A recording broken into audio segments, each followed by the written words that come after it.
இன்றைக்கு கர்நாடக முதலமைச்சர் தமிழ்நாட்டிலிருந்து வருகின்ற முதலமைச்சரை நாங்கள் வரவேற்போம், அவருக்கு உண்டான மரியாதையெல்லாம் கொடுப்போம். அதோடு தயாராக ஒரு ஹெலிகாப்டரை தயார் செய்து வைத்திருக்கின்றோம். அவர் அந்த ஹெலிகாப்டரில் ஏறி இன்றைக்கு கர்நாடகத்தை சுற்றி பார்க்க வேண்டும், அதற்கு பிறகு அவர் கருத்து சொல்ல வேண்டும் என்று அதில் தெரிவித்திருக்கின்றார். அப்படி என்றால் அவர் தண்ணீர் கொடுக்க மாட்டேன் என்பதுதான் பொருள். அது மட்டுமல்ல, காவிரி நீர் ஒழுங்காற்று குழு ஒரு உத்தரவை பிறப்பித்தது.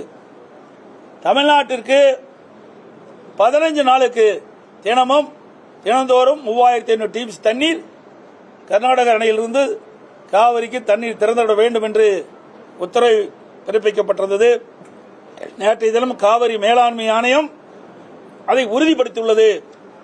ஆனால் இன்றைக்கு கர்நாடகத்தில் இருக்கின்ற முதலமைச்சர் மரியாதைக்குரிய திரு சிவக்குமார் அவர்கள் காவிரி மேலாண்மை ஆணைய உத்தரவை நாங்கள் நிறைவேற்றப்பட மாட்டோம் என்று ஒரு கருத்தை தெரிவித்துவிட்டுள்ளாமல், இது குறித்து கர்நாடகத்தில் இருக்கின்ற அனைத்து கட்சி தலைவருடைய கூட்டத்தை கூட்டி ஆலோசனை பெற்று அதற்கு பிறகுதான் முடிவு அறிவிக்கப்படும் என்று அறிவித்திருக்கின்றார். அதேபோல்தான் நான் ஏற்கனவே 31/7/2022 நான் ஒரு அறிக்கை வெளியிட்டேன். அப்பொழுதே நான் தெளிவுபடுத்தியிருக்கின்றேன்.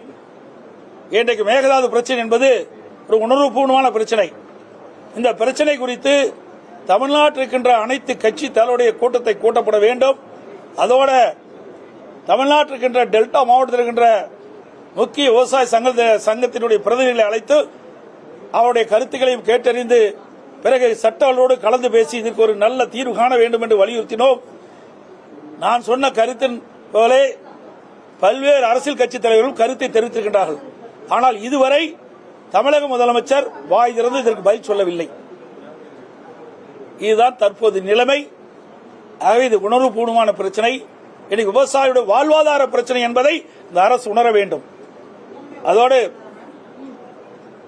2026 சட்டமன்ற பொதுத் தேர்தலின் போது தமிழக வெற்றி கழகத்தின் சார்பாக இன்றைய முதலமைச்சர் அவர்கள் அவருடைய கட்சியினுடைய தேர்தல் அறிக்கையிலே குறிப்பிட்டிருந்தார்.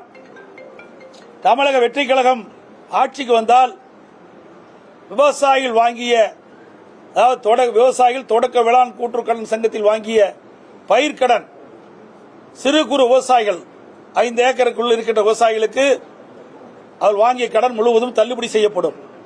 5 ஏக்கருக்கு மேல் நிலம் வைத்திருக்கின்ற விவசாயிகள் தொடக்க வேளாண் கூட்டுறவு கடன் சங்கத்தில் வாங்கிய பயிர்க்கடன் பாதி அளவு தள்ளுபடி செய்யப்படும் என்ற அறிவிப்பை கொடுத்திருக்கின்றார்கள். ஆனால் தற்போது அதற்கு மாறாக டிவிகே அரசாங்கம் சிறு குறு நடுத்தர விவசாயிகளுக்கு 5 ஏக்கர் குறைவாக இருக்கின்ற விவசாயிகளுக்கு 75,000 ரூபாய் வரை கடன் தள்ளுபடி செய்யப்படும்.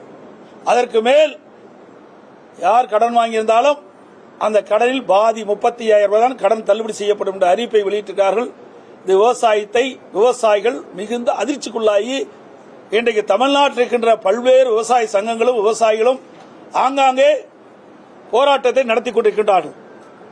இன்றைய தினம் மழைப்பொழிவு குறைந்து விட்டது, வறட்சி நிலவிக் கொண்டிருக்கின்றது.